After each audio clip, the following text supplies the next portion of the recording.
Hello guys, welcome back to the channel. This is Gab from Tech Tips for Business.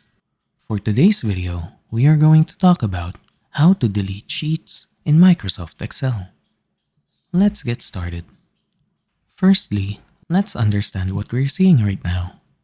Currently, we have the data from our previous video where we deleted the drop-down list. By doing so, we managed to delete the arrow button in the response cells right here.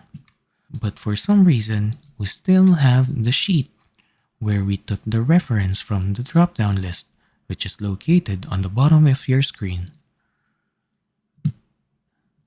If ever we want to delete a sheet, it's very simple actually. All you have to do is right-click on the sheet and go and delete it. It's a very straightforward approach of just right-clicking a sheet and clicking on delete.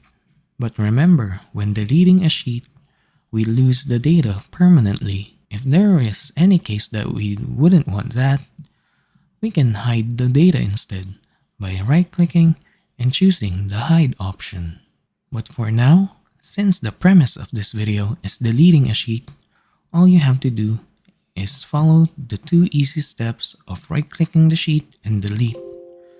Microsoft Excel would show a warning that tells us that this sheet will be deleted permanently.